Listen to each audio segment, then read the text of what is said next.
Hello to everybody. I'd really like to begin by welcoming you to Northumbria University. It's the first time that the EHS has come here, and I hope it's not the last. But I'm particularly pleased to welcome you to this plenary lecture, which will be given by my colleague and my friend, Professor Brian Ward. Now, Brian is a Professor of American Studies, and he's previously held chairs at Manchester University and the University of Florida. He's also taught at the Universities of Newcastle and Durham, but we're not going to dwell too much on that just now.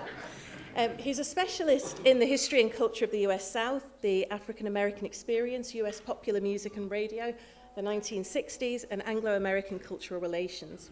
Now, my introduction would be longer than the actual lecture if I kind of went on about all of Brian's many accolades and publications, teaching prizes and outreach work. But his books include Just My Soul Responding, Rhythm and Blues, Black Consciousness and Race Relations, which won an American Book Award for Literary Excellence, and the Organization of American Historians James A. Rawley Prize for the best book on the history of US race relations. Radio and the Struggle for Civil Rights in the South, and A&R Pioneers, Architects of American Roots Music on Record, won the Belmont University Award for Best Book on Country Music.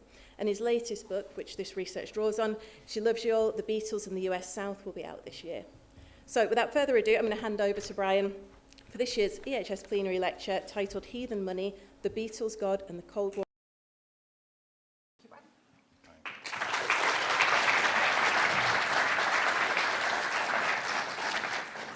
Huge thanks to Jen for kind words of introduction. There comes a point in one's career when all introductions sound like an obituary, and I think I've clearly reached that moment, but it really is a great pleasure and privilege to be with you this evening, not least because it enables me to revel in being a charlatan and a fraud without any guilt, because among the many things I am not is an economic historian. If that raises my anxiety levels somewhat, it's nowhere near as much as is raised by the fact I am what's keeping you from dinner. And I am acutely aware of that, and I have very strict instructions to end sometime before midnight in order for us to get the meal underway. I want to begin by talking about August 1966, which is when the Beatles began what was to be their final American tour, in the midst of a major furore around remarks that John Lennon had made some 5 months previously to Maureen Cleave of the London Evening Standard, in which he had lamented that the Beatles were now probably more popular than Jesus and predicted that Christianity will vanish and shrink. 5 months later, just 2 weeks before the North American tour began, Lennon's remarks were reprinted in Datebook magazine in the US, alongside a coruscating denunciation of American racism by Paul McCartney.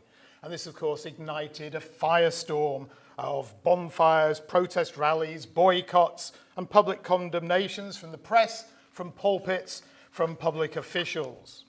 And in the US South, among those who railed against Lennon's alleged blasphemy were those well-known defenders of Christian values, the Ku Klux Klan, which had long been hostile to the Beatles, I should say, not least because the group had insisted on a clause in their contracts saying that they would not play segregated concerts, and they'd actually threatened to withdraw from a date in Jacksonville, Florida in September of 1964, when it was rumored that there would be segregation. So I want to start by playing a short clip of an interview with Robert Shelton, Imperial Wizard of the Ku Klux Klan. That was an interview that was conducted at the height of the 1966 crisis. And it's at this point you could pray with me while we hope the technology works, because otherwise I'm going to have to do an Alabama accent, and no one wants to hear that.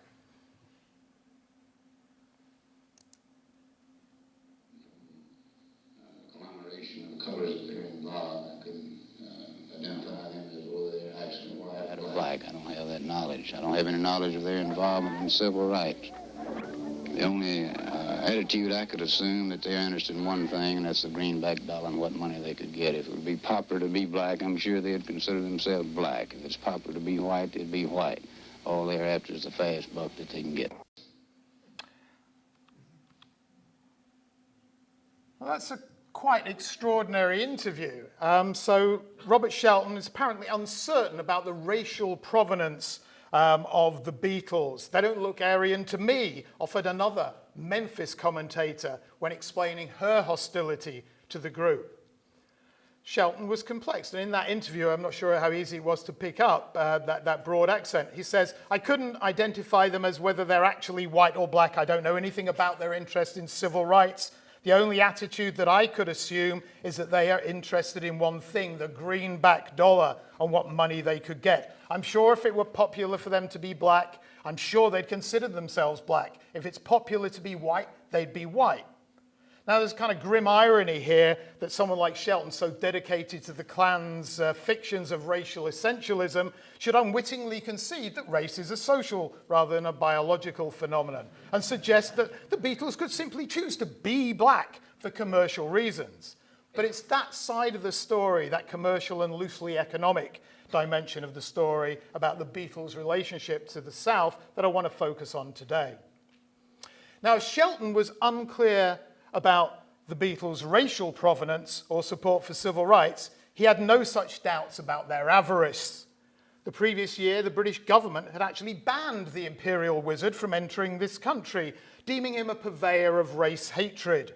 And Shelton found this especially galling precisely because the Beatles, who he described as, quote, individuals that want to vilify Christ, were allowed to come to America and still continue collecting their sums of money. After all they're after is the fast buck they can get. And I should say that Shelton's not alone in this kind of criticism. Accusations of crass commercial opportunism blended with a whole range of anxieties about the social impact of an ever more massive mass media and popular culture industry on a young generation to drive much of adult opposition to the Beatles on both sides of the Atlantic. As She Loves You raced towards the top of the British singles charts during the first flush of Beatlemania in September of 1963, journalist Michael Whale reported on the barely disguised establishment horror that the Beatles were, quote, now the highest paid property in British show business, earning £7,000 a week. Such extraordinary sums for a mere pop group sparked a lot of ridicule and no little envy on both sides of the Atlantic. In the US South, even before the group's breakthrough in America in early 1964, the Kingsport Times in Tennessee speculated that British Beatlemania was essentially the creation of, quote, some adults who have a full appreciation of pounds, shillings, and pence. And it warned that the same economic calculus would soon bring them to the United States. There are entrepreneurs who are already booking them and will sponsor their appearances, the paper explained, before predicting that this will undoubtedly mean there will be American imitators of the Beatles. And of course, the Times was correct on both counts. After I Want to Hold Your Hand rose to the top of the US charts in January 1964, and the Beatles debuted on the Ed Sullivan Show on February the 9th, 1964, the South, like the rest of the USA, spawned thousands of Beatle-influenced groups alongside millions of fans. American-style Beatlemania was, however, I think always offset by a peculiar obsession with how much money the Beatles were earning at a historic post-war moment when Britain seemed to be perpetually begging the United States for financial aid. There was, for example, a low-interest $3.75 billion loan in 1946, a $3.3 billion gift in 1947 under the Marshall Plan, a $3 billion loan in 1964, and crucially for the events of 1966, another $1.7 billion bailout in July of that year. This bigger Cold War economic and geopolitical context, I think, was really important in shaping the peculiar tenor and the particular virulence of adult hostility to the group in the US South. And I think you can see this by looking at, more closely at events in February 1964 when the Beatles visited Florida to make their second Ed Sullivan Show appearance live from the Deauville Hotel in Miami Beach. Now think about it. Florida is only 100 miles away from Cuba. And in early 1964, memories were still very raw about the 1961 Bay of Pigs invasion, that disastrous attempt by Cuban exiles to overthrow Fidel Castro's communist regime with US support, and the 1962 Cuban Missile Crisis, which brought the US and Soviet Union to the brink of nuclear war, was still current news. So in other words, the Sunshine State was quite literally and figuratively on the front lines of the Cold War. And I think responses to the Beatles there were partly forged in that context.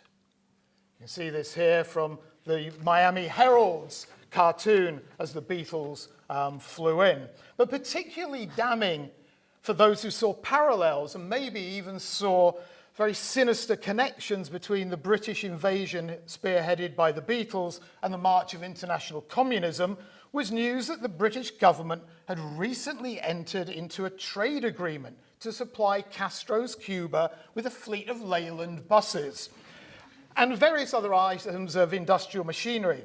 Instead of buses, why don't the English send the Beatles to Cuba, suggested one Southern journalist. And shortly before the Beatles arrived in Florida, Sir Alec Douglas Hume, his Conservative government, had controversially decided to extend long-term preferential credit arrangements to Cuba in an effort to stimulate foreign exports and rectify Britain's growing balance of trade deficit. And that move was in direct defiance of US policies and preferences and put considerable strain on the much vaunted special relationship. Both the Miami Herald and the Miami News paired front-page accounts of the Beatles' arrival with reports of this new $1.4 million British trade deal with Cuba that many, including President Lyndon Johnson, saw as nothing less than treasonous. Meanwhile, disgruntled Cuban emigres marched on the British legation in Miami carrying placards that denounced the British as, quote, pirates of the Caribbean, friends of Castro. Well, Southern editorial cartoonists had a field day with all this, as you can see here from this image of Uncle Sam lecturing the British Prime Minister, Sir Alec Douglas Home, about Britain's twin acts of disloyalty to its favourite ally and chief benefactor, the Beatles, and trading with Cuba. Most of these cartoons mixed anger at this disloyalty with misgivings about the Beatles, but very occasionally, as in this piece by very gifted cartoonist Hugh Heine from Kentucky, they mocked the new levels of Cold War paranoia that somehow yoked together the Beatles, Castro, and communist subversion as equally threatening to US values and interests. President Johnson, meanwhile, subjected British Home Secretary Rab Butler to the famous Johnson treatment. He pinned him to a wall, eyeball to eyeball, and harangued him and basically said, dismissed the revenue from the Cuba deal as, quote, a mere drop in the ocean. Johnson actually suggested that if $1.4 million was really so important to British finances, the government should simply send an invoice to his Texas ranch and he'd buy the damn buses himself. Ultimately, Johnson told Butler, Britain needed to choose between him and Castro, between US and Cuba, between democracy and communism. Meanwhile, US Secretary of State Dean Acheson mooted a possible boycott of British firms and goods if trade with Cuba was not stopped. So the Beatles arrived in Florida as this Cold War-coded anti-British furore was building. And the day that the Beatles touched down in Miami, a front-page story in the Miami News used explicitly martial metaphors to announce that the police fortify as the Beatles were about to roll in. And I think the story was quite mischievously positioned just below a headline announcing the British move in that was actually about attempts to halt civil war in Cyprus. And as you probably know, that was an intercommunal dispute between Turkish and Greek Cypriots that many viewed as a proxy Cold War. The fiercely independent nationalistic Greek president, Archbishop Makarios, was even dubbed the Castro of the Mediterranean in an analogy that had particular resonance in Florida. But equally telling on that page, and I realise it's too small for you to read, is that the word of the Beatles' arrival in Miami appeared next to a cartoon with a biblical passage describing the entry of Jesus into Jericho. This gives sort of early notice of how Southern responses to the Beatles were rarely too far removed from the worlds of religion or of commerce. Because as I'm sure you know, and certainly many Florida Christians would have known, the story of Jesus' arrival in Jericho focuses on the frantic efforts of a diminutive tax collector called Zacchaeus to battle through the mob to get a glimpse of the so-called Messiah. Eventually, the resourceful taxman runs on ahead of the crowd and climbs a sycamore tree to get a better view. And after being spotted by Jesus, the initially skeptical Zacchaeus finds himself hosting Jesus' visit. Slip of the tongue there. Hosting Jesus's. It's so hard to tell them apart. Hosting Jesus's visit and became a true believer. And I will actually return to the subject of the Beatles and taxmen and to Cold War and religious coordinates of Southern adult resentment of the group's formidable ability to make money out of US teenagers in due course. But first, as a little sort of parenthetical moment, I do want to point out that in many regards, the Beatles and pop music more generally were a real boon to US commerce and crucial to the maturing of a full-blown teenage consumer market. By 1965, around 41% of the US population was aged under 20. 17-year-olds constituted the biggest single age cohort. And it was estimated that these teens controlled some $10 billion of disposable income. Of course, they were also often desperate to buy Beatles-related products. This was certainly true in the South, a region that in the 1960s was gradually and sometimes reluctantly and often only partially wriggling free from a segregated past that had been dominated by agriculture and related industries and was emerging into the more economically diverse world of the so-called Sunbelt South, in which leisure, tourism, finance, technology, and service industries were major factors. Well, I find it quite striking how quickly the Beatles became incorporated into local Southern economies as both a source of products for sale and as a ubiquitous kind of marketing trope. By mid-February of 1964, Atlanta columnist Don Deaton was already amazed by just how much Beatles gear was available in most profit-conscious dime stores. Wigs are the campus rage, and any day now they'll market Beatle buttons, sweatshirts, and Beatle nut ice cream. I just leave that with you. He wasn't exaggerating. Even beyond the revenue generated by tickets and concessions at the venues the Beatles played, or income generated for the hotels and restaurants in the cities they visited, the Beatles were soon seen as a multifaceted marketing opportunity that proved irresistible to many Southern businesses. I could go on about this for a long, long time, but just a few examples will serve to suffice. So in September 1964, the Beatles played in Dallas on their first major North American tour. Mike Rosenstein, the manager of the Cabana Motor Hotel where they stayed, brokered a deal to cut up the carpet upon which the Beatles had trod into tiny sections that sold for $10 per square inch. But I should say the Beatles had also plowed money directly into Dallas retail during their brief stopover. With the tour coming towards an end, the Beatles had dispatched Ruby Hickman. Ruby Hickman's an executive with American Flyer that looks after the Beatles' travel arrangements, and she happened to be a native Texan as well. Hickman and PR man Derek Taylor and assistant Neil Aspinall went off to the upscale Neiman Marcus department store that had once been hailed in the Liverpool Echo as, quote, the world's most expensive store, the super-duper market of Texas oil millionaires.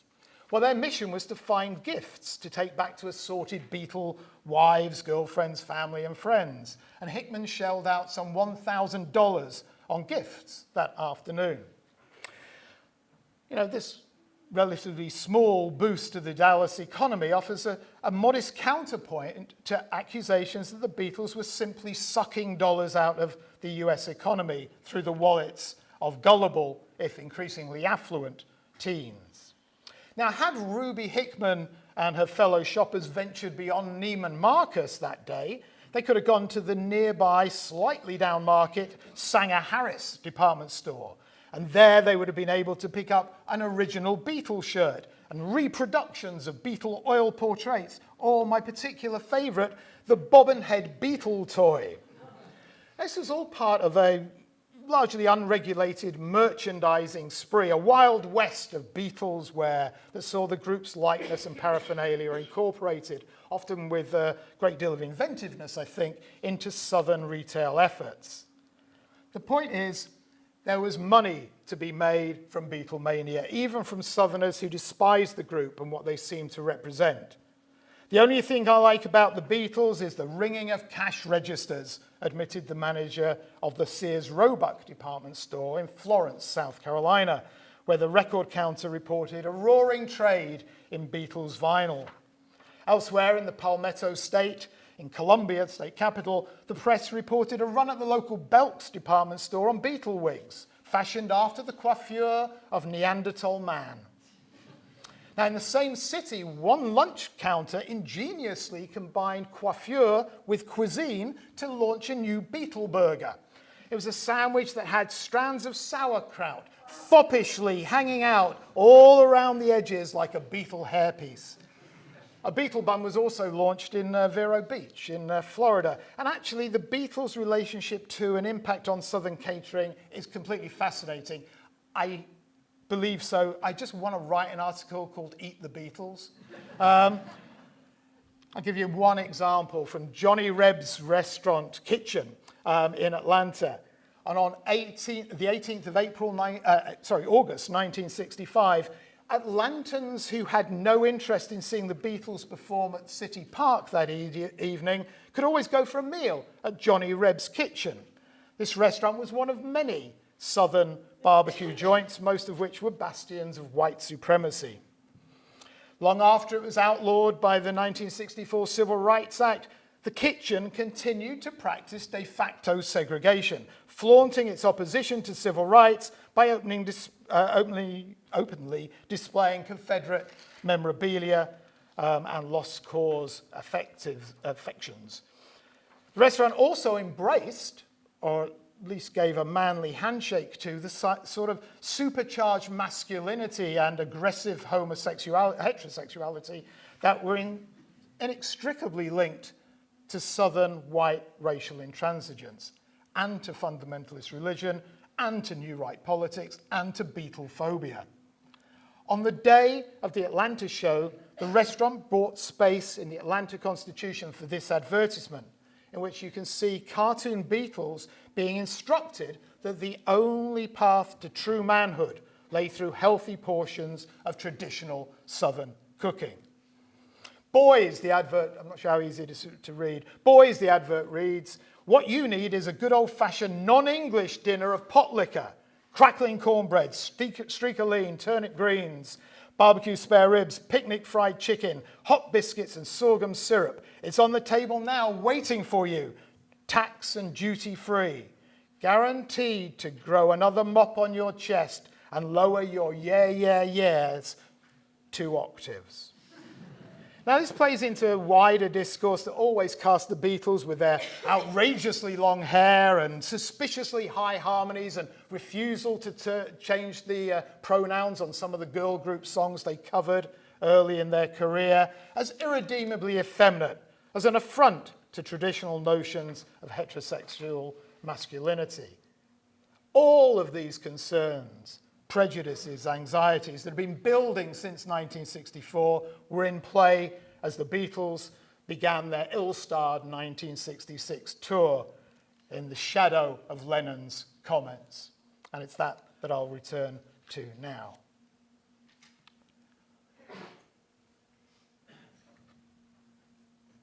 When the More Popular Than Jesus controversy broke, 4 self-declared Beatle fans were interviewed in Greenville, Mississippi. They were sure Lennon's comments were economically motivated, a publicity stunt made to direct more attention to the Beatles or, quote, to stimulate what could well be a waning public interest. They told journalists, the Beatles have slumped to a new low in their pursuit of money. Elsewhere in Mississippi, Geo Parker, editor and proprietor of the McGee Courier, agreed, sourly noting that Americans have contributed more largely than anyone else to their financial success. This is a rabidly conservative newspaper, and he warned of the dire consequences of not immediately combating Lennon's alleged blasphemy, which threatened to rob Southern churches of congregants, of money, and of power. The Beatles' non-religious impressions, Parker fumed, tended to formulate religious resistance in the minds of our young people, and with such a seed planted, the end results of another generation cannot be determined. This was part of the cocktail of white religious, political, and social conservatism that animated a good deal of anti-Beatles sentiment and became hallmarks of new right conservatism. Individually and collectively, this singing group has become independently wealthy, with each of them being worth in excess of $20 million, wrote an appalled Parker.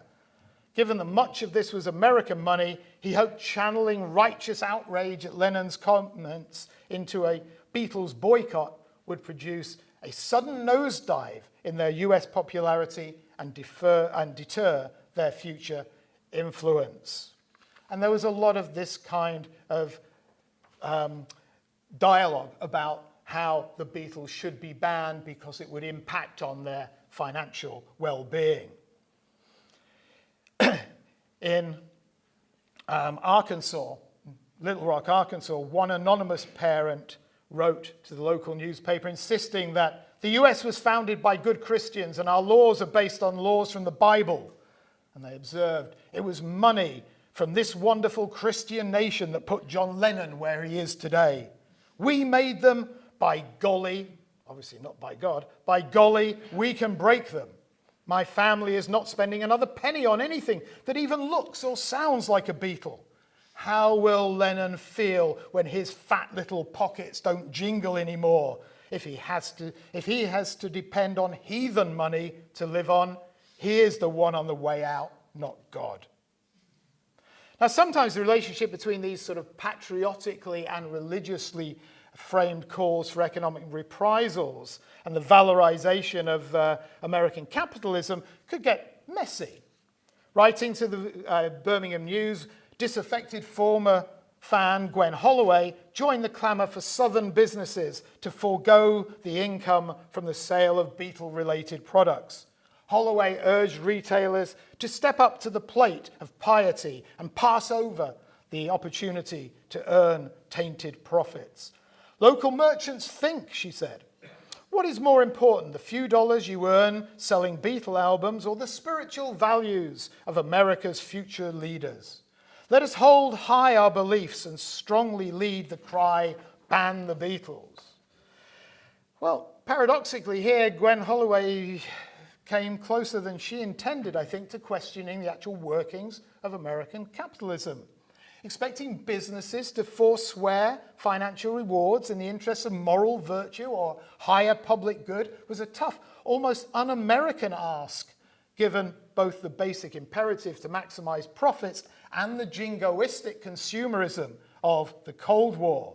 From the 1930s onwards, but increasingly from the 1950s, America's most powerful corporate and financial interests had worked closely with organizations such as the National Association of Manufacturers, the National Council of Churches, the US government, especially the Department of Commerce, to make largely unfettered commercial enterprise and rampant consumerism almost synonymous with both patriotism and Christian virtue.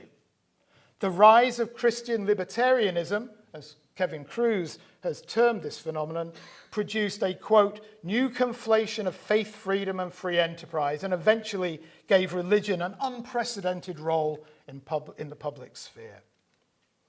So popular belief in the mutually supportive relationships among piety, patriotism, and profit-making really had little to do with the Bible or the Constitution, despite the constant invocation of both texts by conservatives. Indeed, from their perspective, one of the most potentially threatening aspects of the New Left and the counterculture during the 1960s was that they'd begun to unpick these connections and challenge some of the assumptions upon which they were based. Progressives and radicals of various stripe had increasingly questioned the value and the spiritual, environmental and social consequences of the consumerism, the materialism and the widespread, if malapportioned, prosperity that were routinely celebrated as signs of America's and capitalism's superiority over other political economic systems, and of course as evidence of God's special blessing on the great experiment that was the United States. This split was very evident in something that a woman called Paula Nixon wrote from Montgomery, Alabama, where she called on fellow red-blooded Americans to join efforts to rid America of these sacrilegious and absurd little boys. Nixon explicitly contrasted the campaign to defend Christian values with the bleeding heart reform liberalism and populist social justice campaigns of the era. All across America, people are striking and marching for every cause under the sun, she complained. Many of these causes are absurd: women's rights, civil rights, environmental protections. But the greatest cause of them all is Christianity. So she proclaims her right, indeed her Christian and patriotic duty, to denounce and resist rising threats to the American way. Although her plans sort of ran counter to free market economic doctrine in that she was calling for state intervention and grassroots action to resist free trade and ban the Beatles, Nixon wanted to rally people who care about the youth of our nation to use boycotts, bonfires and marches, and if necessary, local ordinances to force the scheduled tour of the Beatles to be cancelled. So as I canter towards a conclusion now, I know the question you want to have answered is, did any of this have any impact on the Beatles' popularity and income? Well, hopes that the Beatles would suffer financial ruin. I mean, who remembers the Beatles now? Well, clearly it worked. Hopes that the Beatles would suffer financial ruin as a result of this anti-Beatles insurgency were pretty much unrealized, although there was a modest impact. At the start of 1966, shares in Northern Songs, which published the Beatles' original songs, were, quote, scoring new highs, and they'd reached as high as $2.45 a share. This, quote, represented a gain over the last year of some $1.61, and it was a huge paper profit, primarily for John Lennon and Paul McCartney, although George Harrison also published with the firm. The main driver for this bonanza, explained Bruce Solomon, a partner at Solomon and Company, who handled the account, were investors from America. The big buying has come from America, he explained. He estimated that the shares owned by John and Paul had risen in value by around $360,000 to over $656,000 in the year since Northern Songs had become a public limited company. By midsummer, this spike in share prices had leveled off to around $1.64, and then it dipped to $1.26 during the first weeks of the Jesus controversy. But by August 20th, the trade journal Cashbox reported that sales-wise, the Beatles seem as strong as ever. Northern share prices had already recovered to $1.40, and they would continue to rise during the last months of 1966 as the controversy faded. Northern Songs' recovery was actually just one index of how the Beatles' finances were largely unaffected by the moral outrage and the calls for economic reprisals. Few Southern businesses or civic leaders took up suggestions that they should put ethics above economics, Christ before cash, and step away from the Beatles and their money-making potential. There was certainly little evidence that the boycotts were having any impact on record sales. In Florida, Charles Ansell, owner of the record bar in Gainesville, reported the market for Beatles discs about the same as before. Down the road, Bob Nowogrodzki at the rival Top Tunes record shop felt Lennon had made an asinine comment, but he still happily stocked Beatle records and observed no immediate effect on sales. Now, in large part, the Beatles' continued financial health was a consequence of the fact that most of their fans stayed loyal, even in the heart of the Bible Belt. In Memphis, the only southern date on the 1966 tour, there were actually concerted official efforts to cancel the group's appearances, and the Klan turned up to picket their August the 19th shows. Still, the Beatles easily broke the city's revenue record for any entertainment event. Their two concerts grossed nearly $111,000, which eclipsed the previous record of $98,000, which was for 8 performances of Hello, Dolly. That was the 60s for you. And as John Lennon explained during the tense press conference that took place between the afternoon and evening performances in Memphis, most of America's top 40 radio stations simply had to keep airing Beatle records to maximize their own audiences and profits. A lot of banning seemed to be for publicity, and now, since they have it, they still need to play our records, he noted. And at WQAM Miami, station manager Frank Pointer concurred and I think voiced the industry's response.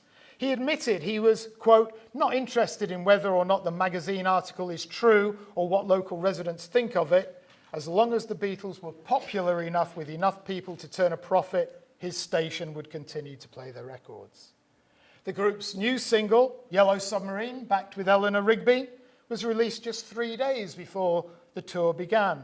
It was played extensively throughout the nation, the South included, and it soon climbed to the top of the Cashbox singles charts. As the Kingsport Times editorialized from Tennessee, while some DJs might temporarily bow to the storm and drop the Beatles, profits invariably trumped piety. After all, business is business. DJs are not concerned with what the fellow said, but merely with the financial effects of what he said. In wrapping up, there are 2 things that I want to mention that I won't have time to explore, but I'll leave them hovering with you. One is to think about what the Beatles made of all of this. Okay? A rich subject for discussion. One thing's very clear is the Beatles had little interest in swearing off their personal wealth or creature comforts. In fact, as George Harrison's taxman indicated, they'd really rather have kept more of their revenue than disperse it. But it's a complex matter. At this very moment, they are beginning, as part of the same sort of developmental arc that takes them to India and investigations of new philosophies and new musical experiments and new drugs. They are thinking about the implications, if you like, of their astonishing wealth and questing perhaps for some sort of spiritual succor to go alongside their material wealth. So I think there's a story to be told there as well. The other aspect that I want to briefly mention concerns this geopolitical economic context. Because the moment that the Beatles arrive in America in 1966 is a moment where Harold Wilson is desperately contemplating whether to devalue the pound. It's another sterling crisis. And in the end, he goes to Washington one more time and gets another $1.7 billion loan. He'd already talked about the Beatles in terms of helping to rectify this balance of trade deficit and bolster sterling. It's quite sort of whimsical in a way, but when the Beatles were awarded MBEs, he said it was explicitly to do just that. It was for their great commercial advantage in dollar earning to this country. Well, Wilson had inherited an $800 million pound budget deficit, and various measures to try to rectify that hadn't come to pass. They were seriously considering devaluing the pound at the time the Beatles toured America in 1966, and it was deferred for another year before that actually happened. The reason they could defer it was this new loan from the United States, and the fact that it was made at a moment when the Beatles seemed to be criticizing the United States, particularly Lyndon Johnson's foreign policy in Vietnam, seemed especially ungrateful, and I think adds to that environment within which the anti-Beatle fervor takes a grip in 1966. Of course, Lyndon Johnson's motives here are kind of interesting. Lyndon Johnson wants to have British support for the Vietnam War, and he's even hopeful there might be deployment of British troops in Vietnam. That never comes to pass, and as the decade wears on, the Labour Party, but actually British politicians more generally, become increasingly, if always guardedly, critical of American foreign policy there. And that's a good place to end, because as the decade plays out, of course, Vietnam, the war, the peace movement, becomes an ever larger factor in the Beatles' world as well. They become increasingly visible campaigners for peace and outspoken critics of the war. But that, as they say, is another story for another day. Hopefully, for the mid-1960s at least, I've suggested how Southern reactions to the Beatles were grounded in a complex combination of local, social, political, cultural, and commercial factors that unfolded within the context of transnational Cold War geopolitics and economic histories. But equally important, I hope I haven't kept you too long from dinner.